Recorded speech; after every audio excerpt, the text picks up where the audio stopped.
देखो next heading डालो वहां पे, इंस्टेंटेनियस एक्सिस ऑफ रोटेशन। यही लास्ट टॉपिक था ना वहां पे।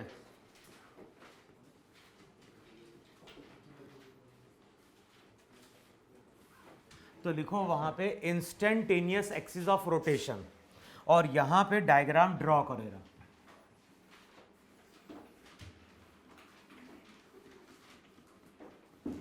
देखो ग्राउंड है, और जो भी ग्राउंड है उस पे एक ऑब्जेक्ट है, और ये ऑब्जेक्ट वहां पे रोल कर रहा है। तो ग्राउंड है, और ग्राउंड पे ऑब्जेक्ट हमारा वहां पे क्या कर रहा है, रोल कर रहा है। अच्छा, जब ऑब्जेक्ट रोल करता है तो लोअर मोस्ट पॉइंट कैसा रहता है? अगर यहां पे हम लोअर मोस्ट पॉइंट P की बात करें तो प्योर रोलिंग के केस में ये पॉइंट कैसा था? रेस्ट में था। अच्छा, अब बताओ यहां पे अगर हम काइनेटिक एनर्जी की बात करें तो काइनेटिक एनर्जी किसके कारण थी? काइनेटिक एनर्जी ट्रांसलेशनल मोशन के कारण थी, काइनेटिक एनर्जी रोटेशन के कारण भी थी वहां पे। क्योंकि जो भी रोलिंग है, रोलिंग इन दोनों का कॉम्बिनेशन है कि नहीं है वहां पे। तो जो भी काइनेटिक एनर्जी थी उसकी हमने इक्वेशन क्या लिखी? ट्रांसलेशनल मोशन के कारण half m v square plus वहां पे था हाफ ICM ओमेगा स्क्वायर। देखो यही था कि नहीं था वहां पे। और अगर प्योर रोलिंग होगी तो v equals to R omega result वहां पे एप्लीकेबल था। r वहां पे क्या था? बॉडी का रेडियस।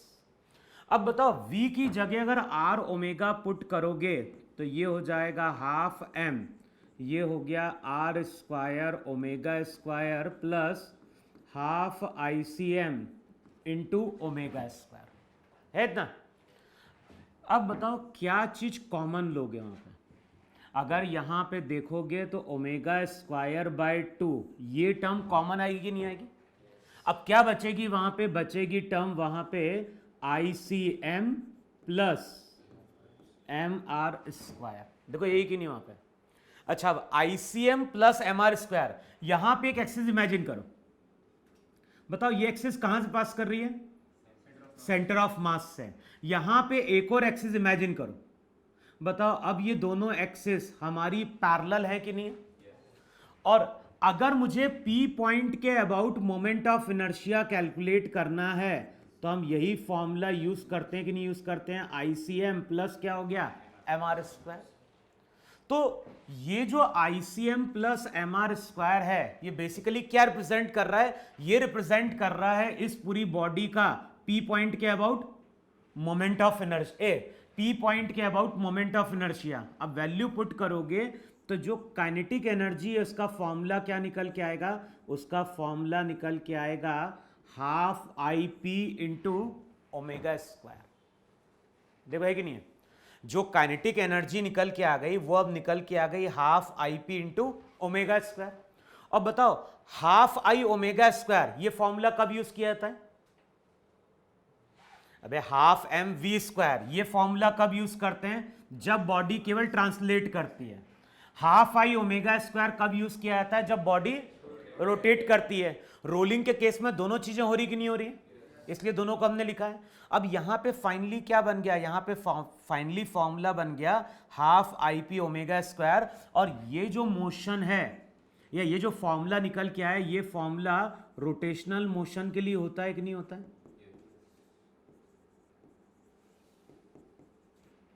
तो बताओ हम यहां पे ऐसा बोल सकते ही नहीं बोल सकते हैं कि P पॉइंट के अबाउट मोशन हमारा कैसा है? देखो मैंने क्या बोला, body pure rolling motion perform कर रही है, काइनेटिक एनर्जी की हमने इक्वेशन लिख दी। तो अभी मालूम है कि काइनेटिक एनर्जी ट्रांसलेशनल मोशन के कारण भी है और काइनेटिक एनर्जी रोटेशनल मोशन के कारण भी है। फिर हमने यहां पे एक P पॉइंट मार्क किया। P पॉइंट के अबाउट अगर मोमेंट ऑफ इनर्शिया देखोगे तो वो निकल के आएगी ICM प्लस MR स्क्वायर। तो ये जो टर्म है IP से रिप्लेस हो गई कि नहीं हो गई?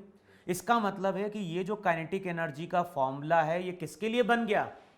रोटेशनल मोशन के लिए बन गया। इसका मतलब है कि बॉडी क्या कर रही है? बॉडी यहां पे प्योरली क्या कर रही है? रोटेशनल मोशन परफॉर्म कर रही है। अगर बॉडी प्योरली रोटेट करेगी तभी ये फॉर्मूला होगा कि नहीं होगा? तो अब हम लोग क्या डिफाइन करते हैं, अब हम लोग डिफाइन करते हैं इंस्टेंटेनियस एक्सिस ऑफ रोटेशन। अब इंस्टेंटेनियस एक्सिस ऑफ रोटेशन में हम क्या डिफाइन करते हैं, ये बॉडी यहां पे क्या कर रही है, ये बॉडी यहां पे ट्रांसलेट भी कर रही है, साथ में बॉडी क्या कर रही है, रोटेट भी कर रही है। तो हम लोग थ्योरी में क्या बोलते हैं कि जब कोई बॉडी ट्रांसलेट भी करती है और रोटेट भी करती है, तो किसी इंस्टेंट पे बॉडी में एक पॉइंट ऐसा होता है जिस पॉइंट के अबाउट मोशन हमारा क्या होता है, प्योर रोटेशनल होता है।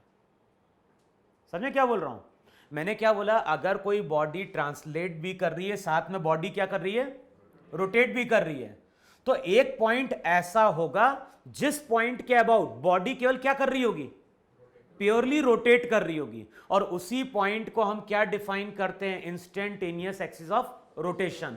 और प्योर रोलिंग के केस में ध्यान रखना है, जो लोअर मोस्ट पॉइंट होता है वही हमारी इंस्टेंटेनियस एक्सिस ऑफ रोटेशन होती है। जो लोअर मोस्ट पॉइंट होता है वही हमारा यहां पे क्या होता है, इंस्टेंटेनियस एक्सिस ऑफ रोटेशन होता है।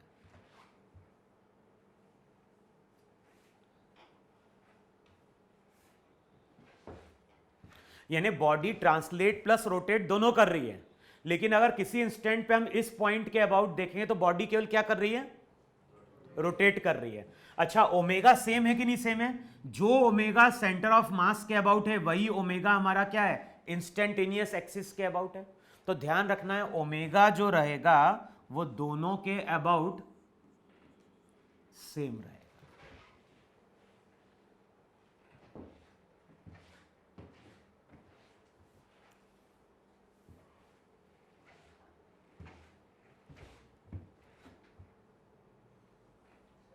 हाँ, टेम्परेचर कम है, 19 ही रखा है मैंने, और कितना कम करें, 18, तो नहीं हो रहा है क्या, आ रहा नीचे, कूलिंग नहीं आ रही क्या, क्या बोल रहा है, बराबर है, जो स्विंग नहीं कर रहा होगा कि कम है कूलिंग है कि नहीं है, तेरे को क्या चिल चाहिए, लिखो इसकी डेफिनेशन लिखो यार। इंस्टेंटेनियस एक्सिस ऑफ रोटेशन को हम डिफाइन क्या करें, तो लिखो वहां पे, it is a point about which it is a point about which the combined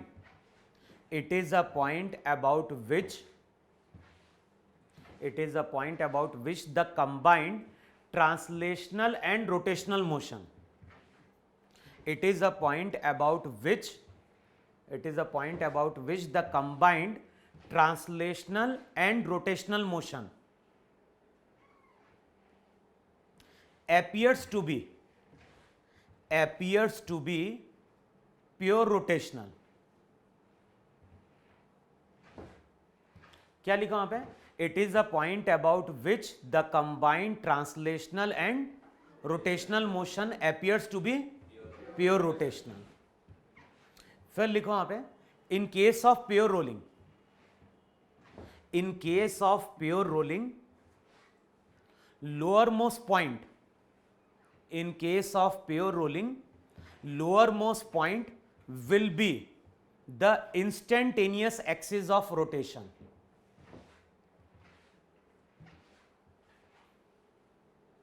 यानी प्योर रोलिंग के केस में लोअर मोस्ट पॉइंट हमारा क्या होगा, इंस्टेंटेनियस एक्सिस ऑफ रोटेशन होगा। अच्छा, जब बॉडी रोल करती है तो जो लोअर मोस्ट पॉइंट रहेगा अपनी पोजीशन चेंज करेगा, नहीं चेंज करेगा भाई, किसी टाइम पे डिस्क का कोई पॉइंट ग्राउंड को टच करेगा, किसी टाइम पे कोई दूसरा पार्टिकल ग्राउंड को क्या कर रहा होगा, टच कर रहा होगा। और हमने क्या बोला है, जो लोअर मोस्ट पॉइंट रहता है वही हमारी क्या होती है, इसका मतलब है कि अभी इसके आउट बॉडी क्या कर रही है, रोटेट कर रही है। कुछ टाइम बाद हमें बॉडी किसी इंस्टेंट पे, ध्यान है ना, इंस्टेंटेनियस वर्ड का मतलब होता है किसी टाइम की बात कर रहे हैं, तो किसी टाइम पे अगर डिस्क या रिंग यहां कहीं है और उस टाइम पे अगर हम इस एक्सिस के अबाउट देखेंगे तो बॉडी हमें केवल क्या होगी, रोटेट करते हुए दिखाई देगी। जो ओमेगा सेंटर ऑफ मास के अबाउट है वही ओमेगा हमारा क्या है, इंस्टेंटेनियस एक्सिस के अबाउट है। अब बताओ instantaneous axis of rotation time के साथ अपनी पोजीशन चेंज कर रही नहीं चेंज कर रही है? किसी टाइम पे एक्सिस यहां थी, कुछ टाइम बाद एक्सिस यहां होगी, कुछ टाइम बाद एक्सिस यहां होगी, कुछ टाइम बाद एक्सिस यहां कहीं होगी कि नहीं होगी यहां पे? तो नेक्स्ट पॉइंट लिखो वहां पे, position of instantaneous axis of rotation, position of instantaneous axis of rotation changes with time. Position of instantaneous axis of rotation changes with time.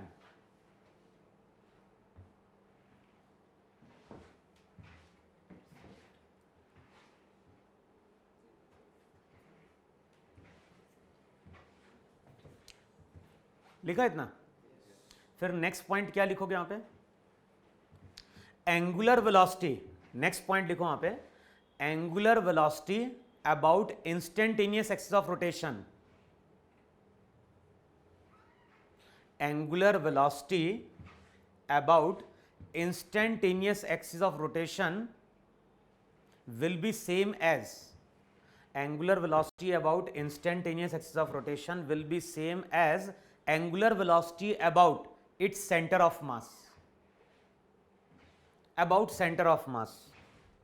जो angular velocity centre of mass के about है वही angular velocity किसके about है, instantaneous axis of rotation के about है। लिखा इतना? और इस पे क्वेश्चन आ चुका है जेई में, रब करूं मैं इतना? अब देखो क्वेश्चन किस तरह से पूछा गया वहां पे, पहले से रिजल्ट देखो यार, ये ग्राउंड था और ग्राउंड पे इस तरह से एक ऑब्जेक्ट वहां पे क्या कर रहा है, रोल कर रहा है। देखो एक ही नहीं वहां पे। अब मैंने क्या बोला है, मैंने बोला है कि ये पॉइंट क्या बताता है, अबे किसी टाइम पे बॉडी रोल कर रही है और अगर हम इस एक्सिस के अबाउट देख रहे हैं तो इस एक्सिस के अबाउट बॉडी प्योरली क्या कर रही है, रोटेट कर रही है, और ओमेगा वहां पे सेम होगा कि नहीं सेम होगा। अब इमेजिन करो किसी टाइम पे बॉडी इस पॉइंट के अबाउट क्या कर रही है, रोटेट कर रही है, तो सेंटर ऑफ मास कितने डिस्टेंस पे, अब बताओ सेंटर ऑफ मास अगर r डिस्टेंस पे है और किसी टाइम पे बॉडी इस पॉइंट के अबाउट क्या कर रही है, रोटेट कर रही है, तो इस पॉइंट की वेलोसिटी टेंजेंट के अलोंग होगी कि नहीं होगी। यही रिजल्ट है कि नहीं, अगर कोई बॉडी रोटेट कर रही है किसी पॉइंट के अबाउट और यहां कहीं पॉइंट होगा तो वेलोसिटी टेंजेंट के अबाउट होगी कि नहीं होगी। ये अगर ओमेगा होता है तो ये वैल्यू r ओमेगा होती कि नहीं होती वहां पे। तो अगर इस पॉइंट के अबाउट अगर देखोगे तो बॉडी वहां पे रोटेट कर रही है, अगर इसकी वेलोसिटी कितनी है v, तो बताओ v equals to r omega, ये रिजल्ट बनेगा कि नहीं बनेगा। इसके अबाउट बॉडी क्या कर रही है, रोटेट कर रही है। अगर किसी टाइम पे बॉडी इसके अबाउट रोटेट कर रही है तो इस पॉइंट की वेलोसिटी टेंजेंट के अलोंग होगी और फॉर्मूला वहां पे बन जाएगा v equals to r omega वहां पे। अच्छा अब आओ जरा टॉप मोस्ट पॉइंट पे, जरा बताओ टॉप मोस्ट पॉइंट कितने डिस्टेंस पे रोटेट कर रहा होगा।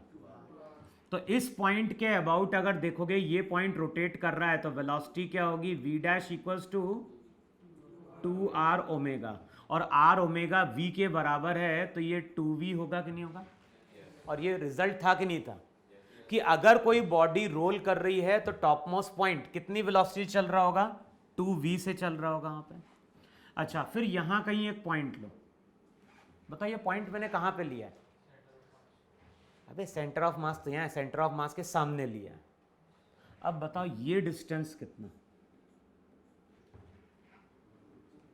अबे ये डिस्टेंस r√2 है कि नहीं है वहां पे।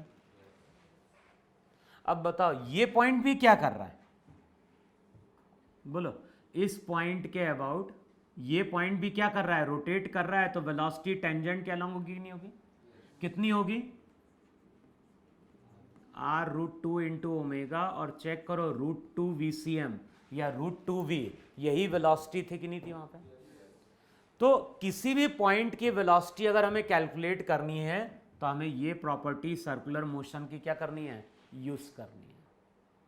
और इस पे क्वेश्चन देखोगे 2 बार पूछा गया है, एक बार 2008 का है और एक बार पहले का भी क्वेश्चन है। जो पहले का क्वेश्चन वो ऐसा पूछा गया था, क्वेश्चन में क्या बोलता है कि बॉडी वहां पे क्या कर रही है, रोल कर रही है, जो भी बॉडी है वो बॉडी हमारी रोल कर रही है। यहाँ पे कुछ पॉइंट्स गिवन है, एक पॉइंट दे देता है यहाँ पे P, एक पॉइंट दे देता है यहाँ पे Q, एक पॉइंट दे देता है R। बॉडी क्या कर रही है, रोल कर रही है, और जब ये बॉडी रोल कर रही है तो इस बॉडी में वहां पे 3 पॉइंट है। अब बताना है कि तीनों पार्टिकल की जो वेलोसिटी है उसका ऑर्डर क्या है। यहां कुछ कैलकुलेट नहीं करना है, केवल हमें कैलकुलेट बताना है केवल किसकी वेलोसिटी सबसे ज्यादा होगी, किसकी कम होगी सबसे। तो बताओ आप क्या बोलोगे, क्योंकि बताओ ये बॉडी इस पॉइंट के अबाउट क्या कर रही है, रोटेट कर रही है, और कोई बॉडी अगर रोटेट करेगी तो जिसका डिस्टेंस ज़्यादा होगा तो उसकी वेलोसिटी भी क्या होगी, ज़्यादा होगी। तो अब तुम यहाँ से क्या बोल दोगे, तुम यहाँ से बोलोगे Q की वेलोसिटी सबसे ज़्यादा होगी, फिर उसके बाद क्या होगी, P की होगी, और सबसे कम वेलोसिटी किसकी होगी, R की होगी। क्लियर है ना। तो इंस्टेंटेनियस एक्सिस ऑफ रोटेशन वो एक्सिस है जिस एक्सिस के अबाउट बॉडी हमें क्या होती है, केवल रोटेट करते हुए दिखाई देती है। जो ओमेगा सेंटर ऑफ मास के अबाउट होता है वही ओमेगा क्या होता है, इंस्टेंटेनियस एक्सिस के अबाउट होता है वहां पे। फिर नेक्स्ट पॉइंट मैंने क्या लिखवाया है कि इंस्टेंटेनियस एक्सिस ऑफ रोटेशन अपनी पोजीशन टाइम के साथ क्या करती है, चेंज करती है।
लिखा।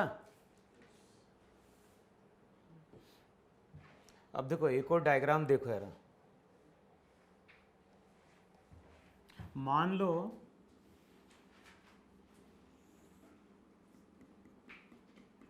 ये तुम्हारा ग्राउंड और ये हो गई तुम्हारी यहां पे वॉल। यहां पे एक रॉड है, रॉड ऐसे पड़ी हुई है,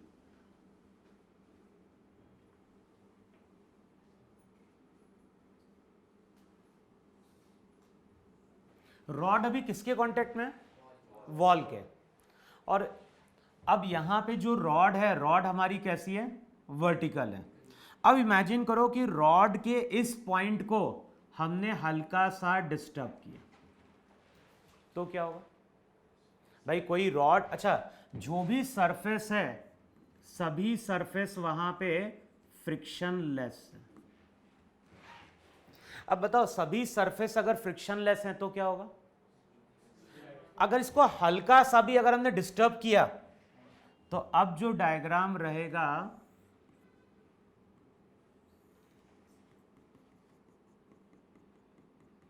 बताओ, अब जो रॉड रहेगी, रॉड कुछ ऐसे मूव करना स्टार्ट कर देगी, नहीं स्टार्ट कर देगी।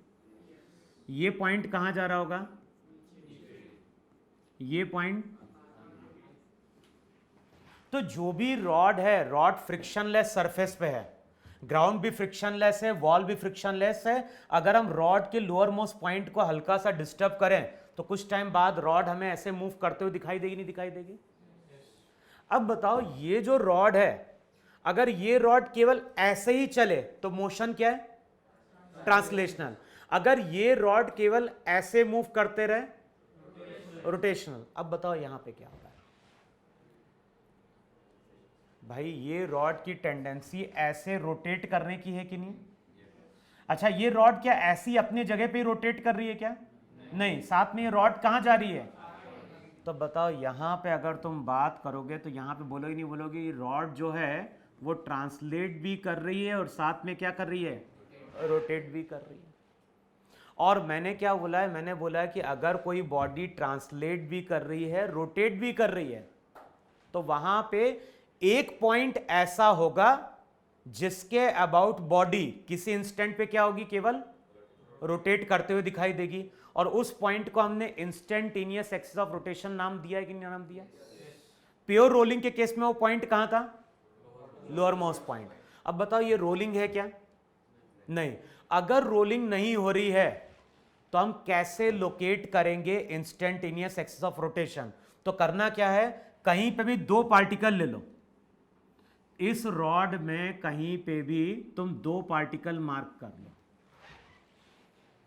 और ऐसा नहीं, ऐसे बहुत सारे केस होते हैं जहां पे बॉडी ट्रांसलेट भी करती है, साथ में बॉडी क्या करती है? रोटेट भी करती है। तो ये एक और हमने एग्जांपल लिया है। अब क्या करना है, इस बॉडी में कहीं पे भी दो पॉइंट मार्क कर दो। अब बताओ उन पॉइंट की वेलोसिटी कहां होगी? ए पॉइंट की वेलोसिटी नीचे की ओर होगी, बी पॉइंट की वेलोसिटी राइट की ओर होगी कि नहीं होगी? तो सबसे पहले बॉडी में कहीं पे भी दो पॉइंट मार्क करो, उनका वेलोसिटी वेक्टर क्या कर दो? ड्रॉ कर दो। अब इन वेलोसिटी वेक्टर पे परपेंडिकुलर ड्रॉ करो। तो एक परपेंडिकुलर ऐसा जाएगा कि नहीं जाएगा? भाई हमने क्या किया, पॉइंट का वेलोसिटी वेक्टर देखा, उस पे परपेंडिकुलर ड्रॉ किया। दूसरे का भी हमने वेलोसिटी वेक्टर देखा और क्या ड्रॉ किया? और ध्यान रखना है, जिस जगह ये दोनों लाइन क्या करती हैं? इंटरसेक्ट करती हैं, वही हमारा instantaneous axis of rotation. Clear? अगर हमें प्योर रोलिंग को छोड़ के कोई दूसरे केस में इंस्टेंटेनियस एक्सिस ऑफ रोटेशन को लोकेट करना है तो कैसे लोकेट करेंगे? बॉडी पे कोई भी दो वेलोसिटी वेक्टर लो, उस पे परपेंडिकुलर ड्रॉ कर दो, जहां पे लाइन इंटरसेक्ट करेगी वही हमारा क्या होगा? इंस्टेंटेनियस एक्सिस ऑफ रोटेशन होगा। अब मान लो इस बॉडी ने कितना एंगल टर्न कर लिया है? ये बॉडी ने एंगल टर्न कर लिया है थीटा।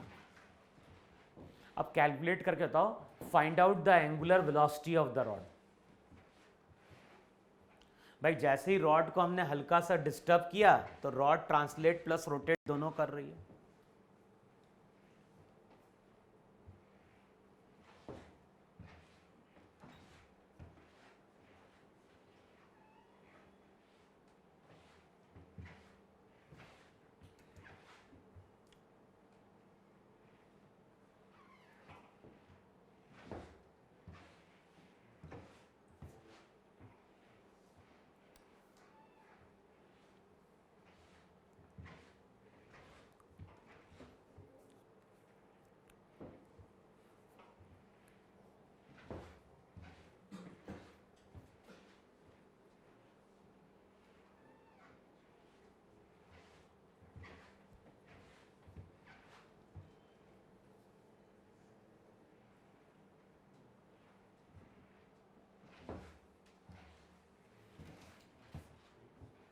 क्वेश्चन में कैलकुलेट क्या करना है?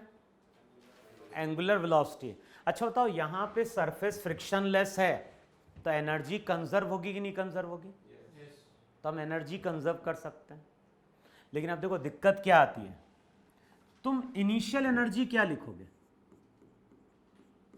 इनिशियल एनर्जी, रॉड का मास मान लो m, रॉड की लेंथ कितनी? l। बताओ रॉड का मास हम कहां पे मानते हैं? l/2 पे। तो potential energy mg into L by two, हल्का सा डिस्टर्ब किया तो काइनेटिक एनर्जी 0 है ना। अब बताओ फाइनली अगर देखोगे तो ये हो जाएगा mg। बताओ हाइट कितनी है वहां पे, सेंटर ऑफ मास अभी यहां पे था, अब सेंटर ऑफ मास यहां पे आ गया कि नहीं आ गया, ये डिस्टेंस कितना, ये एंगल थीटा, तो बताओ ये हाइट कितनी, L बाई टू, तो हो जाएगा mg L by two sine theta. बताओ हाइट बढ़ रही है घट रही है, तो हाइट अगर घटेगी तो पोटेंशियल एनर्जी का क्या होगा, लॉस। पोटेंशियल एनर्जी का अगर लॉस हो रहा है तो काइनेटिक एनर्जी का क्या होगा, गेन होगा। अब बताओ काइनेटिक एनर्जी कौन कौन सी होनी चाहिए। वैसे अगर देखोगे तो ये बॉडी क्या कर रही है, ट्रांसलेट भी कर रही है, साथ में बॉडी, तो काइनेटिक एनर्जी कौन कौन सी बनेगी, एक तो ट्रांसलेशनल मोशन के कारण बनेगी, दूसरी रोटेशन के कारण बनेगी। तो कैलकुलेशन लेंथी होगा कि नहीं होगा। तो हम क्या बोलते हैं, जो angular velocity centre of mass के अबाउट, वही एंगुलर वेलोसिटी इंस्टेंटेनियस के अबाउट भी है कि नहीं है।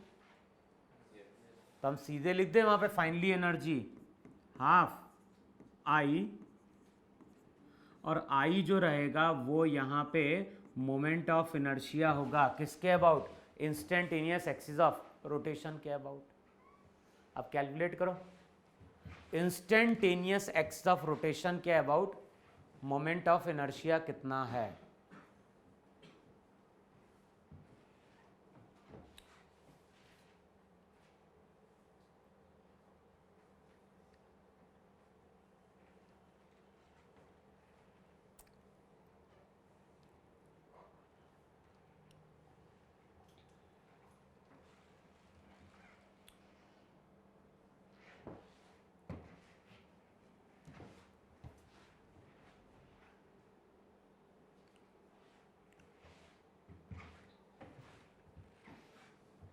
हमें केवल मोमेंट ऑफ इनर्शिया कैलकुलेट करना है किसके about, instantaneous axis of rotation के अबाउट।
बोलो कैसे कैलकुलेट करें।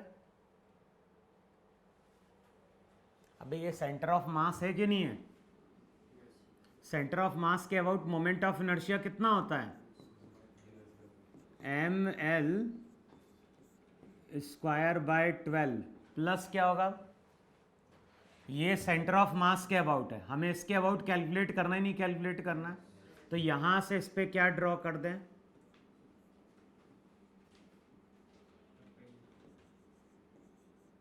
बताओ यही मोमेंट ऑफ इनर्शिया होगा कि नहीं होगा किसके about, instantaneous axis of rotation के अबाउट।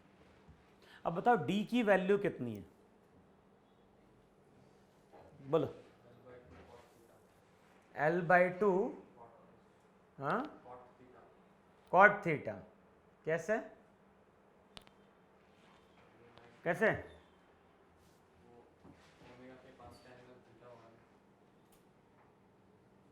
मुझे क्या मालूम क्या होगा, तुम कैसे लगा रहे हो, तो कैसे लगाते ट्रिग्नोमेट्री, पढ़ ली कि पढ़ोगे ट्रिग्नोमेट्री, तुम पढ़ ली तो क्या पढ़ा तुमने फिर, अबे ये बताओ मुझे, ये डिस्टेंस कितना है, ये डिस्टेंस यहाँ से लेके यहाँ तक का? गधे हो, ये l/2 है, तो यहाँ से यहाँ तक l/2 cos थीटा नहीं होगा? तो ये अगर l/2 cos थीटा तो ये भी l/2 cos थीटा है। फिर ये एंगल कितना है? थीटा। ये डिस्टेंस कितना है यहाँ से लेके यहाँ तक का? l/2। तो बताओ ये डिस्टेंस कितना फिर यहाँ से लेके यहाँ तक का?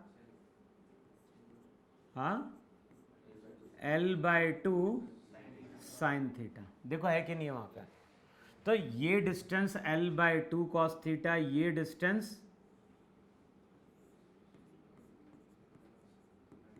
तो बताओ d नहीं कैलकुलेट कर पाओगे?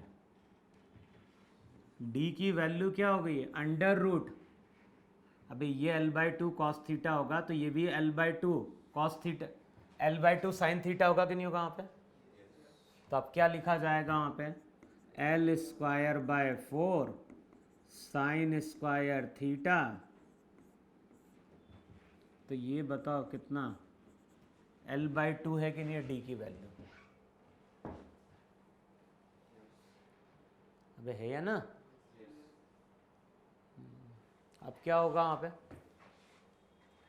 Sine square theta plus cos square theta 1, तो d की वैल्यू वहाँ पे कितनी आ गई?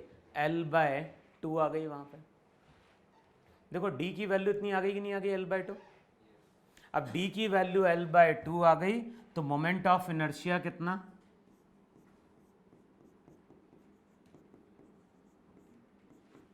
कितना? ml²/12 प्लस क्या हो जाएगा? md², ml²/4 3 4, कितना? ml²/3 यही बनेगा ना?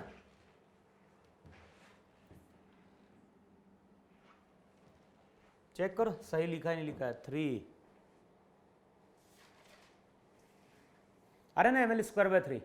अब ml²/3 की वैल्यू यहां पुट कर दो, दोनों को इक्वेट करोगे तो रिजल्ट क्या होगा? mg/l/2 बाहर आएगा, 1 minus sine theta half. I की value ml²/3 into omega square. अब चेक कर लो यहां से ओमेगा की वैल्यू कितनी आ रही है? 2 तो 2 क्या हो गया? तो ओमेगा हो जाएगा √g। ऐसा आ रहा है क्या? 3g। और भी कुछ आएगा क्या? बस यही ना? तो ओमेगा आ जाएगा √3g 1 minus sine theta by L. यही रॉड की क्या है? एंगुलर वेलोसिटी है।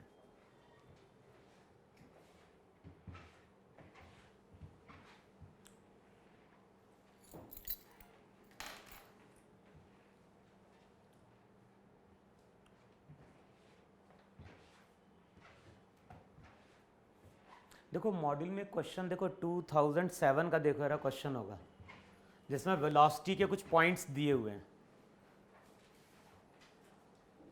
8 का देखो रहा 2008 का एक क्वेश्चन दिया होगा जहां पे कुछ पॉइंट्स की वेलोसिटी दी हुई है।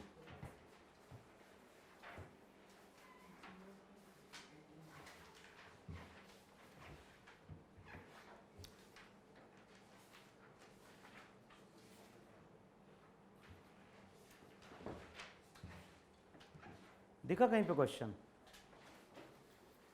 और शायद मोर देन 1 में क्वेश्चन है।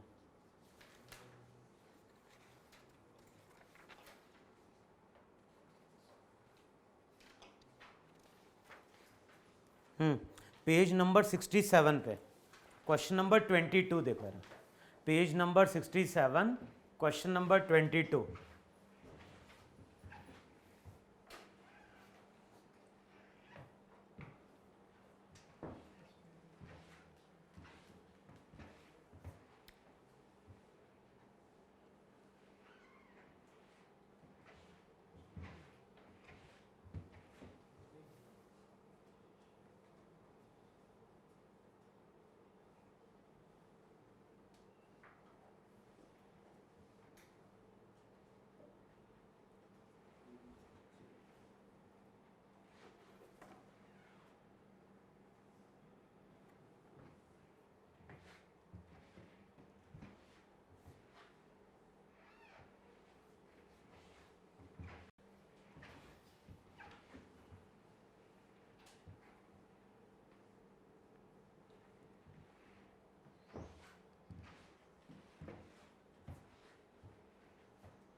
बोलो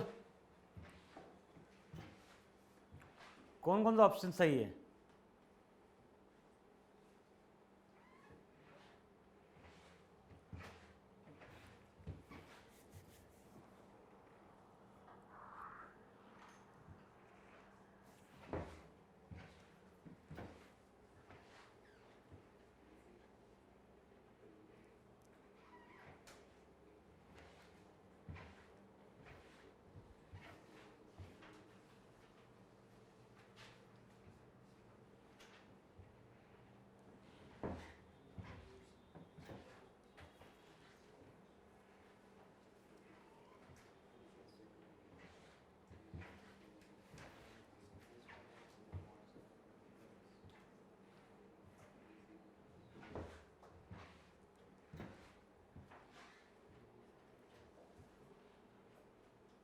कौन कौन से बन रहा है आंसर?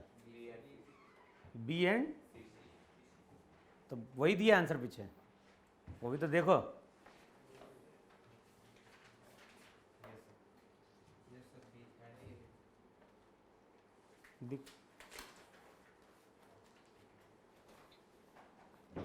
क्वेश्चन में 3 पॉइंट्स दिए कि नहीं दिए? और जब बॉडी वहां पे प्योर रोलिंग मोशन परफॉर्म करती है, यहां पे एक तो दिया है ए पॉइंट, ए पॉइंट की वेलोसिटी क्या होगी? 0। बी पॉइंट की वेलोसिटी, तो बी पॉइंट की वेलोसिटी वेक्टर फॉर्म में क्या लिखोगे? V I cap. फिर यहां पे एक और पॉइंट क्या दिया हुआ है? और सी पॉइंट जो रहेगा इसकी वेलोसिटी 2v होती कि नहीं होती है? वेक्टर फॉर्म में लिखोगे तो वो 2v आई कैप होगी कि नहीं होगी? अब देखो कुछ पार्ट में वेक्टर दिया है, कुछ पार्ट में मैग्नीट्यूड दिया है। पहले क्या बोल रहा है? vc minus va vector. बताओ vc vector minus va vector क्या देगा? ये vc ये सब वेक्टर है, बताओ vc माइनस va कितना देगा?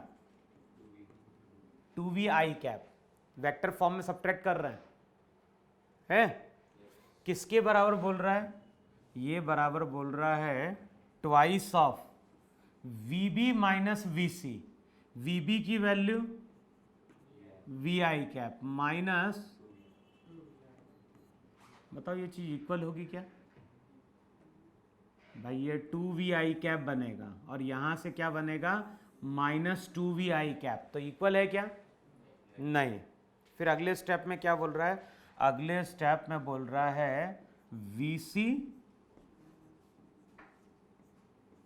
माइनस vb किसके बराबर?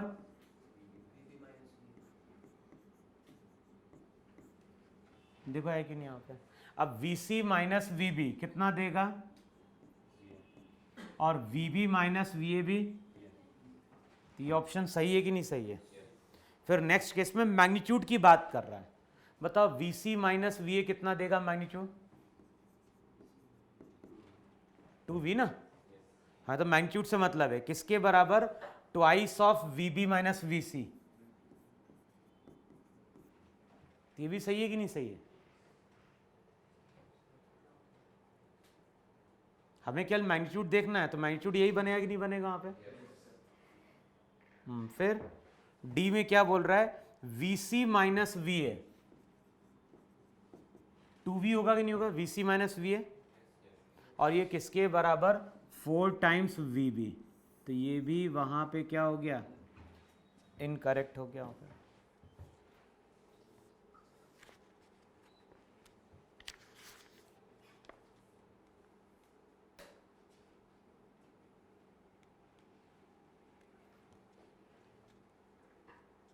देखो आ रहा है कि नहीं आ रहा है? देखो जरा पेज नंबर 68 पे आओ जरा।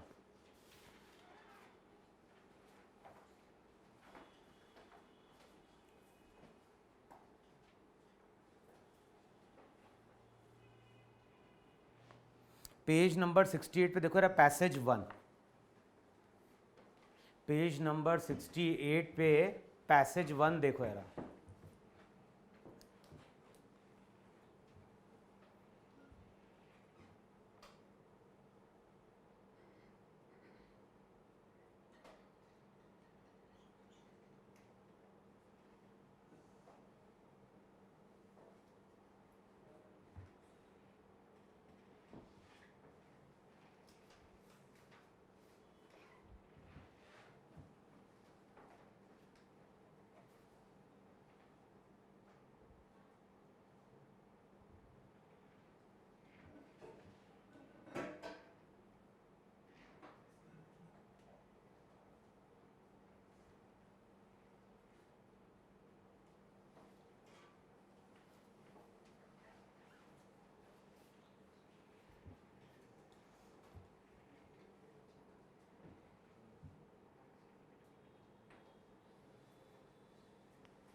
बताओ ऐसी दो डिस्क दिए कि नहीं दिए? अच्छा, कोई ऑब्जर्वर अगर ऊपर से देख रहा है तो उसकी डिस्क कैसे रोटेट करते हुए दिखाई दे रही है? अबे ऊपर से देखते हैं तो क्लॉकवाइज, यानी क्लॉकवाइज का मतलब ऐसा रोटेट कर रही है, रोटेट कर रही है। एक की एंगुलर वेलोसिटी कितनी दी है? 2 ओमेगा। और उसका मोमेंट ऑफ इनर्शिया कितना दिया है? दूसरे का कितना दिया है?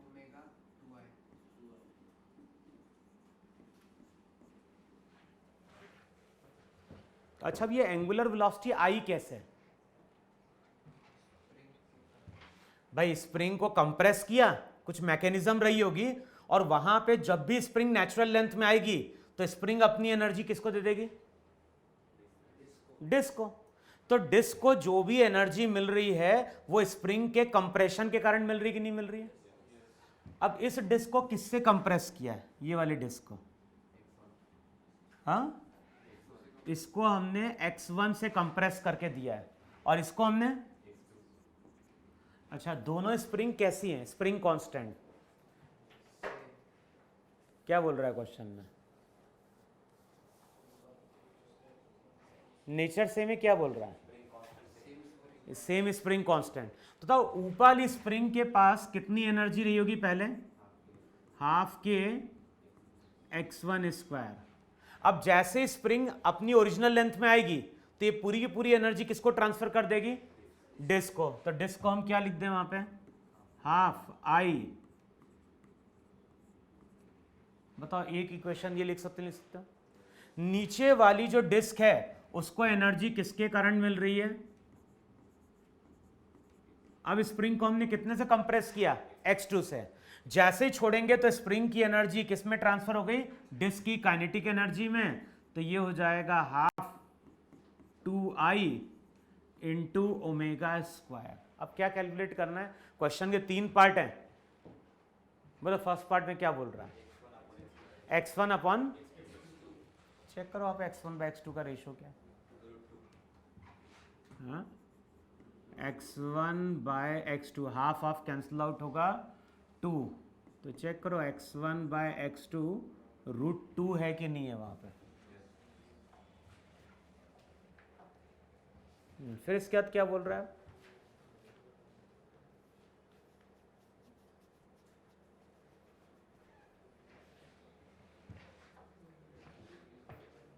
अभी क्वेश्चन के अगले पार्ट में क्या बोल रहा है? दोनों डिस्क की एंगुलर वेलोसिटी अलग अलग है।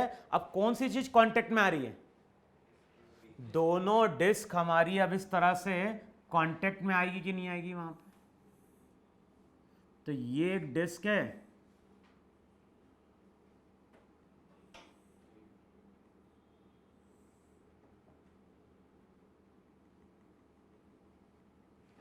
बताओ इस तरह से कांटेक्ट में आने वाली है कि नहीं आने वाली है? अच्छा, किसका ओमेगा ज्यादा है?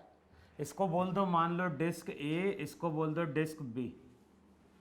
तो डिस्क ए का ओमेगा ज्यादा है कि नहीं ज्यादा है? अच्छा, दोनों के बीच का सरफेस कैसा है? देखो हाँ क्वेश्चन में क्या बोल रहा है। नहीं दिया तो क्या बोलेंगे? हाँ, पढ़ ले ढंग से क्या बोल रहा है।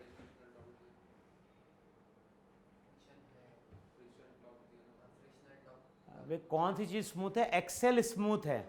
जिस एक्सेल के अबाउट वो डिस्क रोटेट कर रही है वहां पे कोई फ्रिक्शन नहीं है, लेकिन इन दोनों डिस्क में फ्रिक्शन है कि नहीं है? अब बताओ कौन सी चीज, जैसे ये एक सरफेस होगा, ये भी रोटेट कर रहा होगा, अब ये भी रोटेट कर रहा है, लेकिन जब दोनों एक दूसरे टच करेंगे बताओ किसकी स्पीड ज्यादा है? ए की। तो अगर हम बी पे बैठे हुए हैं और बी पे बैठ के ए को देखेंगे तो ए हमें ऐसा जाता हुआ दिखाई देगा नहीं दिखाई देगा? तो अब बी पे अगर ये ऐसा रब हो रहा है तो फ्रिक्शन कहां लगेगा? उल्टा लगे नहीं लगेगा? ये अगर ऐसा जा रहा है क्लॉकवाइज तो फ्रिक्शन कैसा लग रहा होगा? Anti clockwise. तो अब ये बताओ मुझे यहां पे जैसे ये कांटेक्ट में आएगा तो यहां पे चेक करो, इस पे फ्रिक्शन ऐसा लगेगा कि नहीं लगेगा? काइनेटिक। क्योंकि बी के रेस्पेक्ट में ए आगे जा रहा होगा, और जितना फ्रिक्शन ए पे लगेगा उतना ही फ्रिक्शन बी पे भी लगेगा कि नहीं लगेगा वहां पे। बेसिकली फ्रिक्शन क्या करेगा, फ्रिक्शन हर पॉइंट पे फ्रिक्शन लग रहा होगा, फ्रिक्शन इस एक्सिस के अबाउट क्या कर रहा होगा, टॉर्क क्रिएट कर रहा होगा। तो इस पे टॉर्क कैसा बन रहा है, इस पे टॉर्क फ्रिक्शन का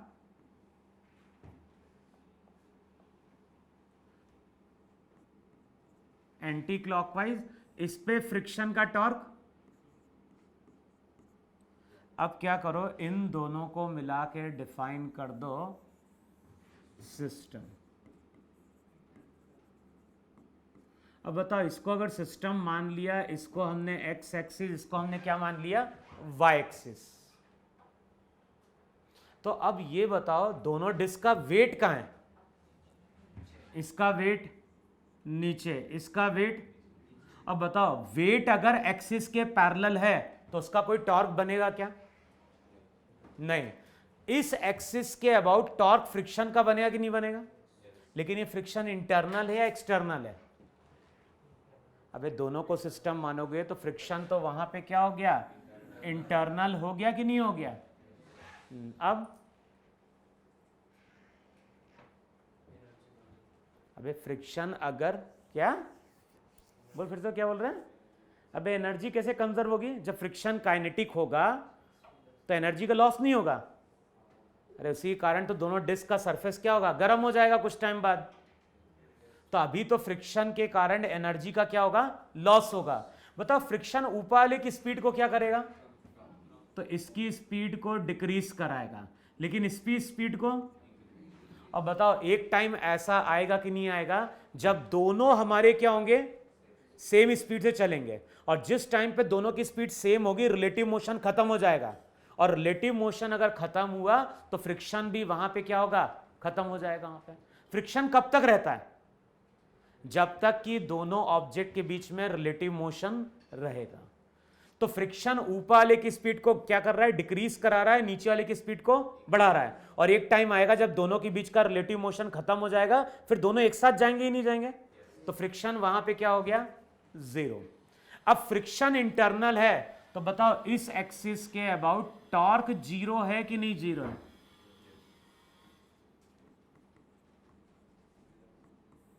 चेक करो, ऐसा लिखो या लिखोगे, इस एक्सिस के अबाउट टॉर्क जीरो। बताओ टॉर्क जीरो होगा तो एंगुलर मोमेंटम कंजर्व होगा कि नहीं कंजर्व होगा, तो अब एंगुलर मोमेंटम कंजर्व कराना है। अब एंगुलर मोमेंटम कंजर्व कराने जाओगे, ध्यान ना, दोनों का डायरेक्शन सेम है कि नहीं सेम है, तो इसका भी एंगुलर मोमेंटम नीचे की और इसका भी क्या होगा, फाइनली भी क्या होगा, अभी क्योंकि फाइनली दोनों की एंगुलर वेलोसिटी क्या मिलेगी, सेम।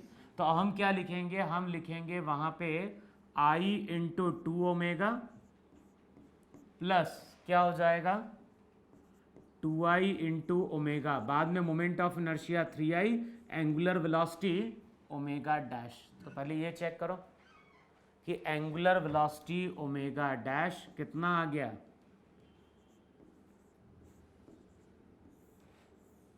चेक करो ये कि नहीं है वहां पे, 4 ओमेगा बाय 3, बाद में टोटल मोमेंट ऑफ इनर्शिया क्या हो जाएगा 3i, एंगुलर वेलोसिटी क्या हो गई न्यू ओमेगा डैश।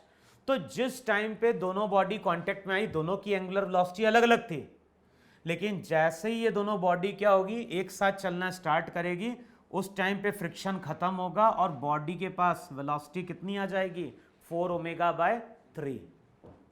अब क्या करें,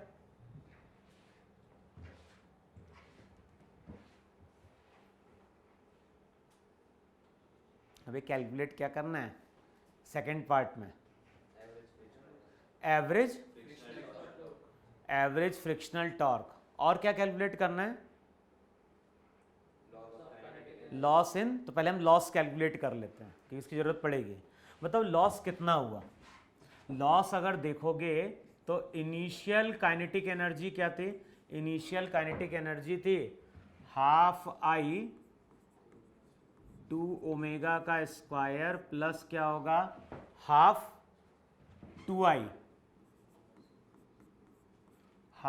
2i इंटू बताओ ये इनिशियली है कि नहीं? बाद में अगर काइनेटिक एनर्जी लिखोगे तो ये हो जाएगा half moment of inertia 3I, angular velocity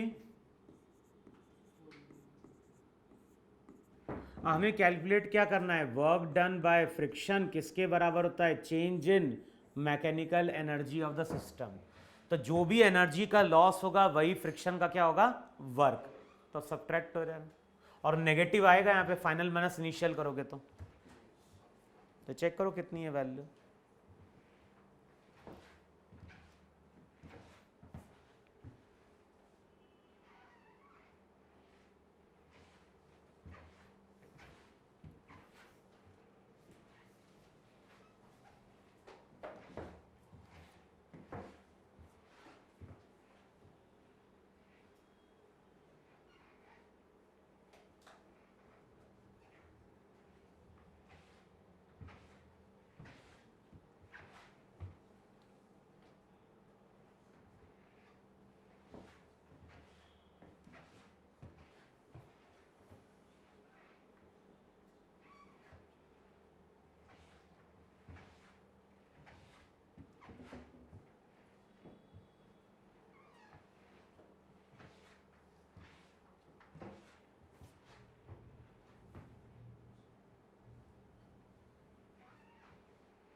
कितना,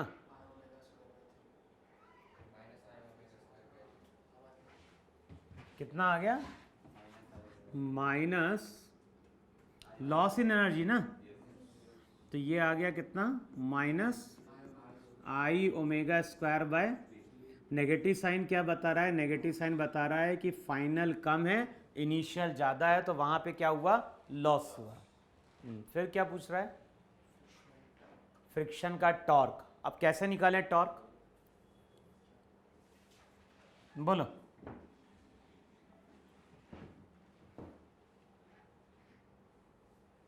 अबे इस तरह से कोई फॉर्मूला पढ़ा था, F इंटू डी टी, क्या था ये, इम्पल्स। कौन सा इम्पल्स, लीनियर। ये इम्पल्स लीनियर था कि नहीं था? अच्छा, इम्पल्स की बात कब करते थे, इम्पल्स की बात करते हैं जब बॉडी पे क्या लगता है, क्या क्या ऐसा होता है, हाँ, कम टाइम के लिए, कम टाइम के लिए क्या लगता है, ज़्यादा फोर्स लगता है, फोर्स लगता है। तो इम्पल्स क्या बोल रहा है, एक होता है इम्पल्स, एक होता है इम्पल्सिव फोर्स। तो इम्पल्स क्या होता है,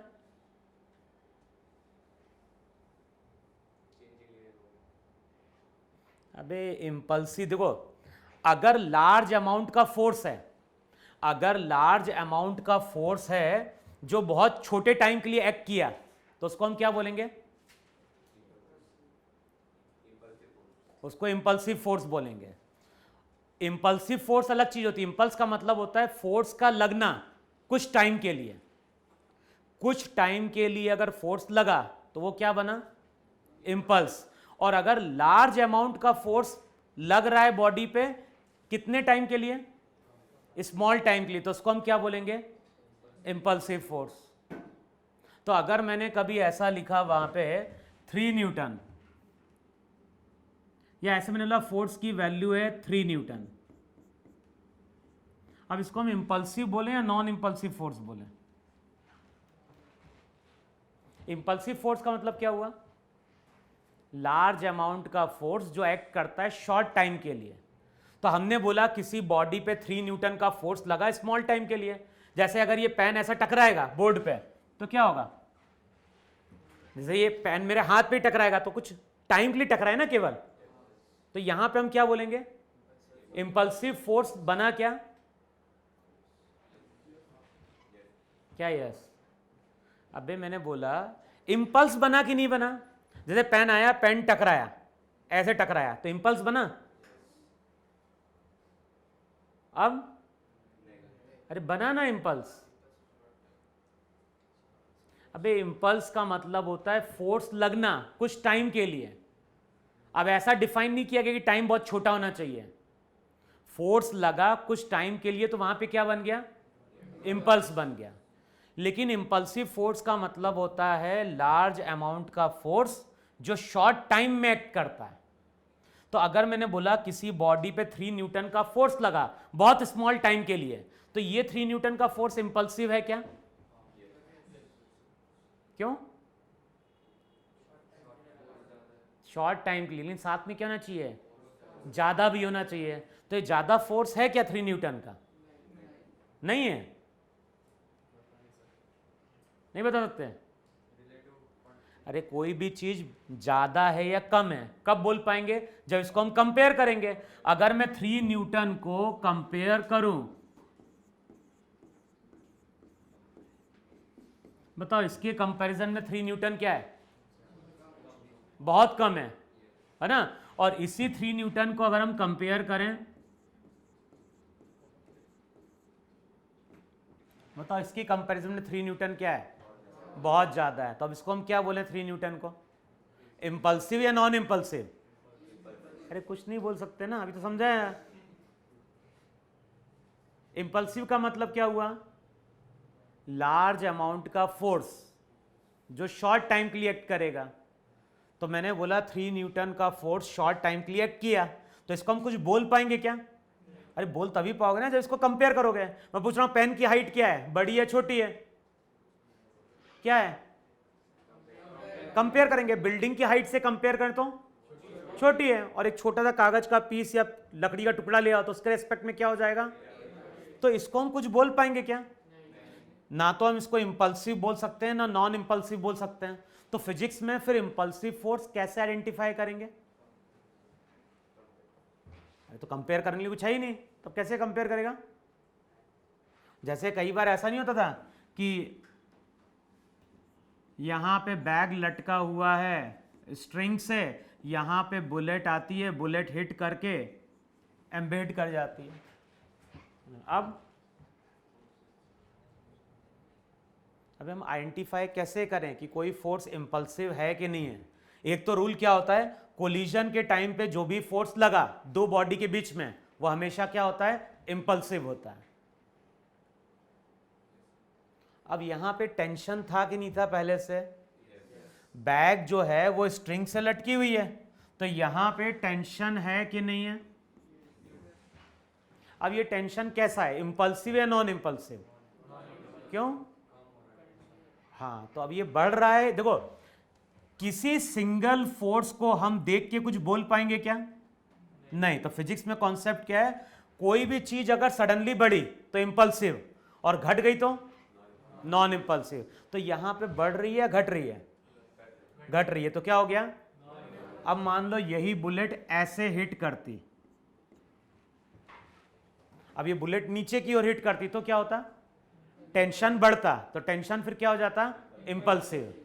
तो जब हम integration of F D T लिखते हैं तो ये हमारा इंपल्स है कि नहीं है? और इंपल्स को याद है वहां पे हम किसके बराबर लिखते थे? इंपल्स को हम लिखते थे चेंज इन लीनियर मोमेंटम के बराबर। अब वहां पे फोर्स लगता था कुछ टाइम के लिए, अब जिस तरह से फोर्स लग सकता है किसी बॉडी पे टाइम के लिए, उसी तरह से वहां पे टॉर्क भी लग सकता है किसी बॉडी पे स्मॉल टाइम के लिए। अबे लग सकता नहीं, लग सकता है यहां पे। जैसे फैन है, फैन अगर रेस्ट में और सडनली एक हमने हाथ मारा तो क्या होगा, रोटेट कर जाएगा। तो उस पर क्या बना, उस पर टॉर्क बना, कुछ टाइम के लिए बना ना, और उसके कारण बॉडी क्या कर गई। तो जो जिस तरह से एफ डी टी लिखते हैं उस तरह टॉर्क डी टी लिखते हैं, और ये किसके बराबर होता है, चेंज इन एंगुलर मोमेंटम के बराबर। इसको हम बोलते हैं लीनियर इंपल्स।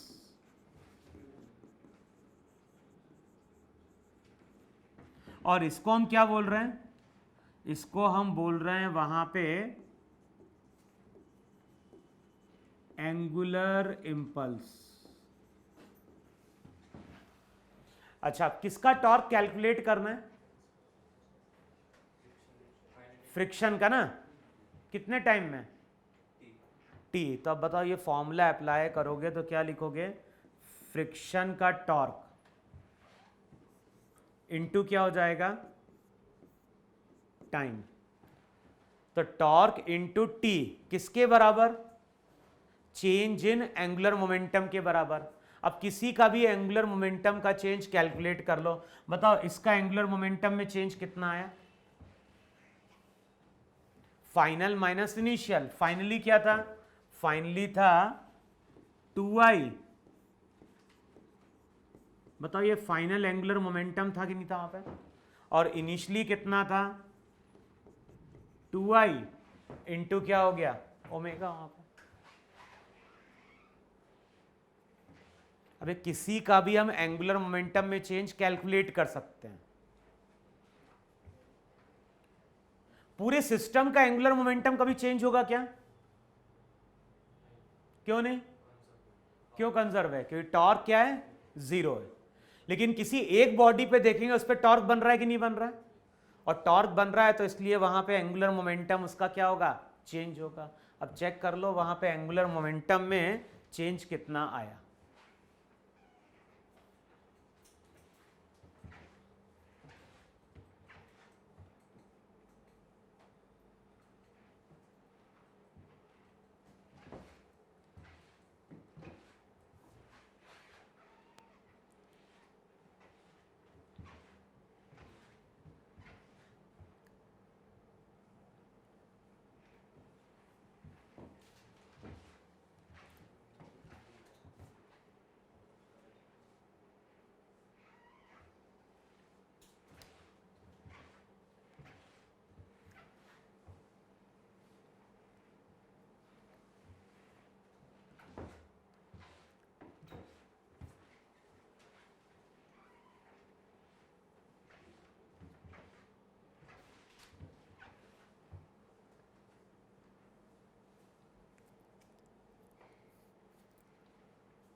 कितना, देखो क्या दिया है, देखो चेक करो जो आंसर दिया उसमें कोई मैच कर रहा है कि नहीं मैच कर रहा है।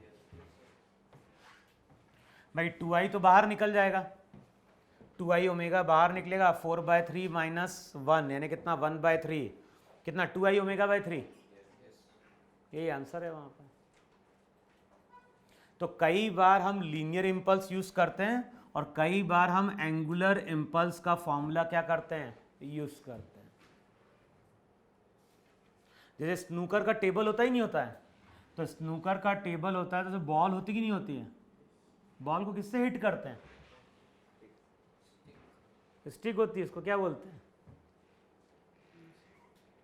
हाँ, उस स्टिक को सिंपल स्टिक बोलते हैं, इसका कुछ नाम होता है क्या, क्या होता है, किसी को नहीं मालूम, क्या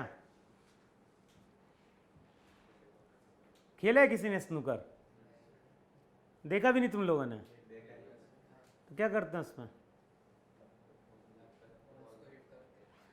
अबे जो स्टिक रहती है, स्टिक से ऐसे कहीं पे हिट करते हैं कि नहीं हिट करते हैं। तो जब बॉल को हम हिट करते हैं तो किसी टाइम के लिए लगता ही नहीं लगता है, फिर उसके बाद ये स्टिक कांटेक्ट में रहती है क्या, और उसके उससे होता क्या है, जैसे इस तरह से हिट करते हो तो ये बॉडी आगे भी जाती है और साथ में ये बॉडी क्या करती है, रोटेट भी करती है। तो फिर उस तरह का जब केस बनता है ना, तो वहां पे ये फॉर्मूला भी यूज किया जाता है और ये फॉर्मूला भी यूज किया जाता है। लीनियर इंपल्स के कारण मोमेंटम में चेंज आएगा। अब बताओ टॉर्क बनेगा कि नहीं बनेगा? अगर हमने यहां पे हिट किया तो इस एक्सिस के अबाउट टॉर्क बनेगा। टॉर्क बनेगा तो वहां पे क्या होगा, आई ओमेगा से हम क्या करेंगे, ओमेगा कैलकुलेट करेंगे वहां पे।